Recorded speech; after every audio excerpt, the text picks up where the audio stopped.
थोड़ा शांत रहो तो आवाज आएगी। बात करो पीछे। अपन ने हिमाचलपुर को 6 भागों में बांटा है, जिसमें मस्जिद है, मंदिर है और एक स्कूल है। कभी भी आपदा प्रबंधन की स्थिति आती है और सायरन बजाया जाता है, तो सायरन में ब्लैक आउट होने पर सभी को अपने घर की बत्ती बंद कर देना है, लाइट भी बंद हो जाएगी उस समय, खिड़की बंद करना है और पर्दे भी लगाना है। इसके अलावा अपने घर से उस समय बाहर नहीं निकलना है। इस बात का आप ध्यान रखें, घर से बाहर उस समय नहीं निकलना है। ट्रैफिक व्यवस्था के लिए जो अपने वॉलंटियर है, वो जहाँ से ट्रैफिक रवाना हुआ है तो ट्रक वाला या जो भी वाहन है वो वाहन अपना उसी स्थान पर खड़ा करके और अपने वाहन की बत्ती बंद कर देगा। तो इस हमारा परिवार है, परिवार है, उसको कैसे सुरक्षित रख सकते हैं। इसके अलावा जो हमारा गली मोहल्ला शहर है, वहाँ पर हम लोग कैसे ज़्यादा से ज़्यादा सुरक्षित रह सकते हैं, ये भी हम लोगों को प्रयास करते रहते हैं। जैसे ब्लैकआउट। सर, मैं पूछना चाहता हूँ कि बहुत सी जगह मैंने देखी एक्सीडेंट होता है, वहाँ पर लोग कहीं पे भी इकट्ठे हो जाते हैं, पर वो उस एक्सीडेंट के जो पेशेंट रहता है उसे मदद देने के लिए पीछे हट जाते हैं कि ये पुलिस केस है, ये फलाना है। इसमें ये भी बहुत सी जगह देखा हुआ है सर मैंने। तो इसमें उसकी मदद करने में कोई उसको जो मदद कर रहा है उसको नुकसान है या नहीं है, या क्या पुलिस केस उसके ऊपर होता है या नहीं होती है FIR, इस बारे में। सभी क्वेश्चन पूछा आपने, ये हम लोग देखते भी हैं।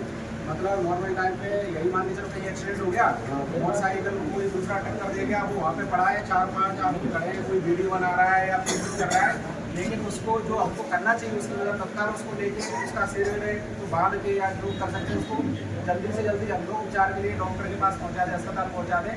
तो कई लोग थोड़ा सा डर में रहते हैं या उनको क्लैरिटी नहीं रहती, तो वहाँ पर कई लोग जान भी जा सकती है। तो ये जो आपने क्वेश्चन पूछा, हमने अभी यदि कोई दुर्घटना की स्थिति, कहीं एक्सीडेंट हुआ, कोई आदमी को लग गया, मान के चलो मरने वाला है, हो सकता मर गया तो मर ही गया, लेकिन हो सकता है बहुत ज़्यादा ब्लीडिंग हो रही है, उसको आप आधे घंटे में पहुंचा दोगे तो उसकी जान बच जाए। ठीक है, यदि आप ऐसी स्थिति में वहाँ पर 4 रास्ते से निकल रहे हो या आपने देखा है, तो आपको तत्काल उसको, यदि ब्लीडिंग हो रही है तो चाहे उसको बांध दो या उसका खून लेने से रोक दो और उसको आप अस्पताल ले जा सकते हो। आपने कोई जिस साहब यहाँ पर बैठे होंगे उसको क्लियर अभी ये जिंदा है। जब कभी किसी की धड़कने रुकी हो, लेकिन इतनी जोर से नहीं देने कि उनकी जो है ये हड्डियां टूट जाए। ठीक है, आप इसको समझिए कैसे देना, प्रेशर से देना, लेकिन इतना कि किसी की हड्डी ना टूटे।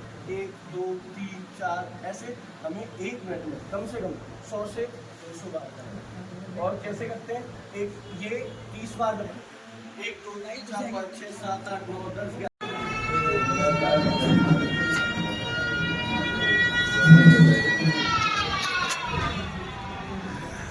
ये रेगुलर ही बजेगा, अब ये फिर कम होके फिर नहीं बजेगा। जो लगा ये कम ज्यादा हो रहा है, मतलब आवाज बढ़ रही है, धीरे धीरे स्लो डाउन होते कम हो रही है, फिर वापस बढ़ रही है। ये खतरे की स्थिति का, ये खतरे की स्थिति का मतलब इसके बाद वो लाइट बंद करनी है, लाइट बंद करनी है, ये बजने के बाद लाइट बंद करनी है। जो चल रहा है फिर बबुए से